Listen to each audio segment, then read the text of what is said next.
Ce qu'on retient finalement aujourd'hui, c'est que le vrai sujet d'innovation, c'est pas tant la connexion technologique que la connexion humaine, et que du coup, un plan numérique, c'est d'abord un plan d'apprentissage. Donc ça me fait une excellente transition pour inviter à nous rejoindre Corinne Salien-Benucci, déléguée académique au numérique, pour nous présenter le plan numérique sur l'école.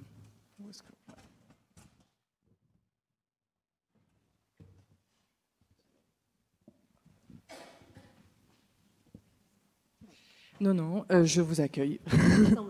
Corinne, bonsoir. Vous êtes passée par un parcours d'enseignante en économie-gestion avant de devenir principale de collège, puis proviseur d'une cité scolaire à Thizy-les-Bourgs. Le numérique vous a toujours intéressé. Vous avez piloté de nombreux projets de préfiguration dans vos établissements, notamment sur tout ce qui concerne l'environnement numérique de travail. Et aujourd'hui, vous vous appliquez à déployer la stratégie ministérielle sur le plan territorial, en l'occurrence le plan numérique, depuis septembre 2015. Là-dessus, le nouveau Rhône veut jouer un rôle de préfigurateur. Racontez-nous en quoi consiste exactement le plan numérique et comment est-ce que ça se passe sur le terrain, sa mise en œuvre dans les établissements. Comment réagissent les collèges?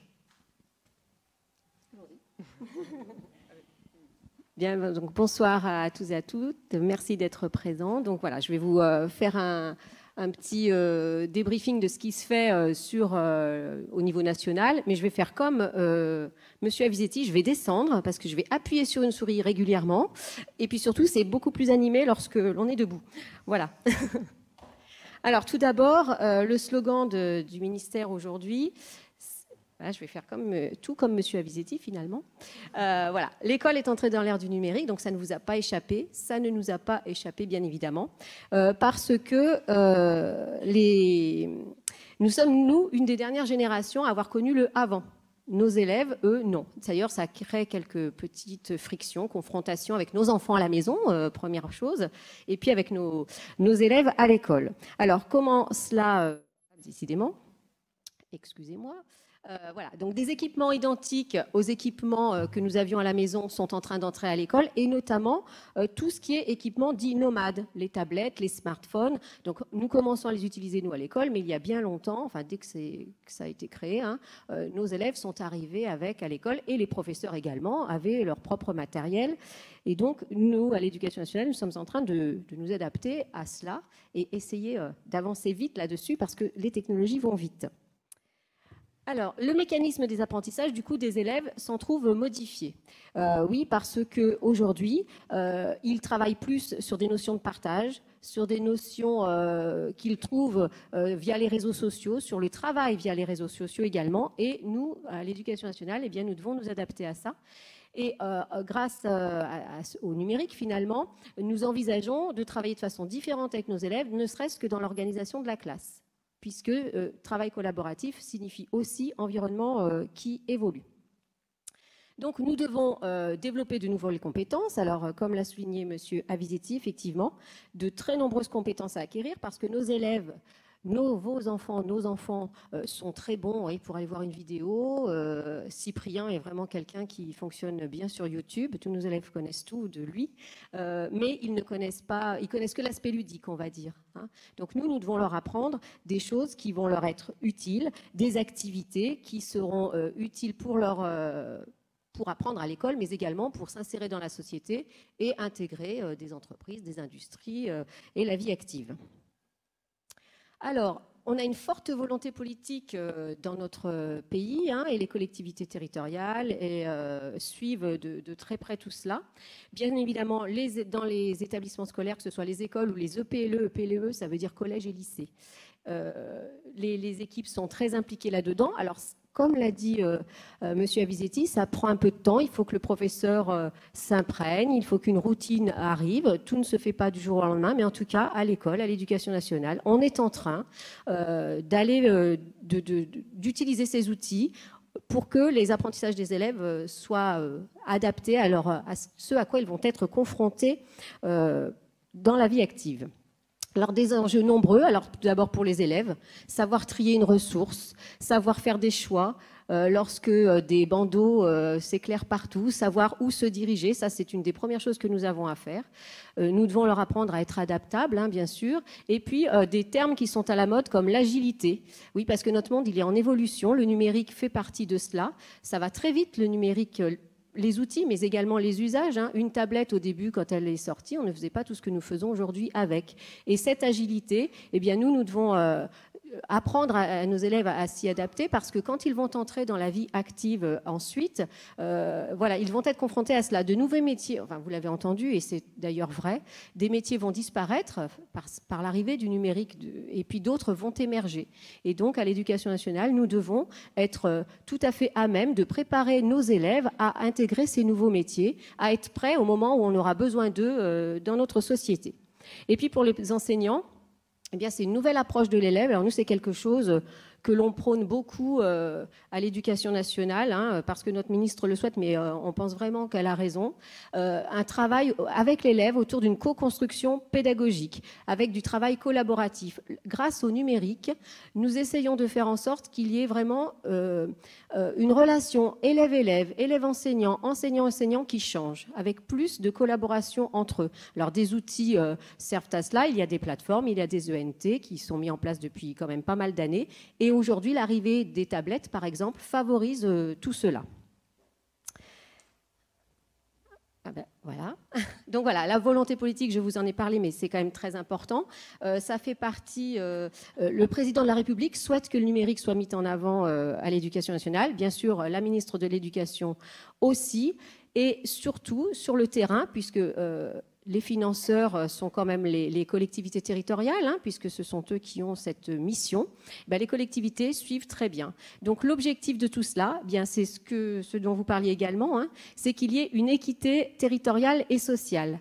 L'idée du président de la République et de la ministre de l'Éducation nationale, c'est que tous les établissements soient bien sûr touchés par cette ère du numérique, évidemment, et tous les niveaux de classe, de la maternelle jusqu'au lycée et en enseignement supérieur, bien évidemment. Alors, je vais reprendre les propos de M. Avisati, mais c'est tout à fait cela. Ce que l'on constate dans les souhaits du ministère qu'il y ait une équité sur le territoire, c'est que quel que soit le milieu social de l'élève, en termes d'outils, les élèves ont ce qu'il faut, hein, que ce soit en REP+, ou dans des milieux très très favorisés, les élèves ont des outils. Alors pas tous, mais contrairement à ce qu'on pourrait croire, on avait tendance à dire dans les milieux défavorisés, ils n'en ont pas, ce qui est faux. Alors peut-être qu'ils n'ont pas forcément accès à Internet à la maison parce que le forfait est peut-être un peu cher, mais en tout cas, ils ont souvent un téléphone ou une tablette ou un ordinateur. Bon, nous, notre gros problème à l'Éducation nationale, au-delà de l'outil, c'est quand même l'usage. Hein, et c'est là-dessus que l'on intervient, donc c'est ce dont vous parliez, donc je suis ravie d'être d'accord avec l'OCDE, c'est quand même mieux. Voilà, donc on doit leur apprendre à faire des choix de qualité pour qu'ils avancent. Alors là, voilà, c'est un grand slide, mais que je vais vous résumer tout simplement. C'est que parce qu'il y avait une volonté forte de M. Hollande et de Mme Najat Vallaud-Belkacem, depuis 2014, vous voyez, c'est très récent, au ministère de l'Éducation nationale existe une DNE, une division du numérique éducatif. Donc c'est un service qui gère tout le numérique dans la France, qui nous passe des commandes, qui impulse, qui souhaite que nous impulsions nous sur le territoire le numérique. Donc cette DNE, voilà, hein, je vous ai décliné, hein, elle s'occupe du développement, des technologies et surtout, elle a une structure d'incubation puisque avec le numérique, on peut faire des innovations pédagogiques, on peut changer les choses. Donc on a un Numérilab qui regarde un petit peu ce qui se passe sur le terrain et qui essaie ensuite de créer de la ressource par rapport à cela et surtout de faire en sorte que ce soit disséminé sur tout le territoire si cela fonctionne bien. Il y a eu dans le même temps la création d'une délégation académico-numérique éducative. Donc, c'est le service dans lequel je suis moi. Donc, moi, je suis déléguée académico-numérique. Je travaille avec des formateurs académiques. Il y en a dans la salle. Je les remercie de leur présence. Donc, ce sont des enseignants qui ont une décharge à mi-temps. Donc, mi-temps, ils sont en classe, ils voient des élèves, ils sont sur le terrain, ils utilisent le numérique. Et puis, l'autre mi-temps, ils sont avec nous et ils accompagnent les établissements scolaires, les collègues enseignants, les chefs d'établissement dans cette impulsion numérique et ils les forment également. Donc, ils préparent des séquences de formation. Nous avons aussi des interlocuteurs académiques au numérique. Là, c'est un petit peu différent. Ce sont des collègues enseignants qui ne sont pas des chargés de classe. Ils sont en classe à temps plein. On en a un par discipline et ils sont nos relais sur le terrain disciplinaire. Par exemple, si je veux apprendre à faire quelque chose en anglais sur le numérique, j'appelle tel interlocuteur académique au numérique. Nous avons aussi pour le premier degré, parce que je crois que dans les mairies, c'est plutôt le premier degré qui est leur champ d'investigation. Nous avons bien sûr les inspecteurs de l'éducation nationale et les inspecteurs de l'éducation nationale spécialisés TIS. Monsieur Yves Place qui s'occupe du Rhône est dans la salle. Donc voilà, eux font la même chose que moi, ces personnels-là, mais pour le premier degré. Et nous travaillons bien sûr en étroite collaboration parce que nos sujets sont quand même identiques. Et puis également de très très nombreux partenaires qui nous aident au quotidien dans les apprentissages que l'on va apporter aux élèves. Donc j'ai nommé la FERS parce que vraiment, voilà, on a travaillé depuis octobre à peu près ensemble pour tout cela. Canopée, bien évidemment, indispensable. C'est vraiment Marie-Claire Thomas qui est présente aujourd'hui. Merci, indispensable. Hein. Ils sont même là pour nous filmer. Donc vraiment l'IFE, l'ESP, Fréquence École. Enfin voilà, tous les partenaires que vous rencontrez dans votre quotidien, on va dire que tous les intervenants à l'école sont nos partenaires aussi à la DAN. Nous échangeons des pratiques, nous échangeons des formateurs et nous essayons ensemble de faire avancer tout cela. Alors, la priorité de l'éducation nationale donc, se porte évidemment sur les apprentissages. Et voilà, au-delà de cela, aujourd'hui, on essaie de faire en sorte que, comme nos élèves sont irrigués par le numérique, on profite, si vous voulez, de ce changement-là, de cette arrivée dans nos établissements pour faire changer la posture des enseignants, on va dire, la professionnalité enseignante, nous disons chez nous. Parce que ce qui est aujourd'hui le professeur sur une estrade, on n'en voit plus, c'est interdit. Mais on en voit encore un petit peu. Le professeur sur une estrade face à un public assis et attentif, ça fonctionnait avec nous, mais nos enfants et nos élèves ont changé. Nous, à table, on était sages, on ne discutait pas forcément. Et puis aujourd'hui, nos enfants n'arrivent pas à les faire taire. Vous voyez, enfin, les choses évoluent. Donc, du coup, on se dit, ben voilà, l'arrivée du numérique, nos élèves ayant changé, nous allons faire les choses autrement avec eux. Alors, on a repensé des méthodes de travail. Alors, ça ne veut pas dire que tout se fait partout. Ça ne veut pas dire que c'est dans toutes les disciplines et tout le temps. On peut très bien conserver le présentiel classique dans certaines disciplines et sur certains temps où on a besoin d'un temps de pause.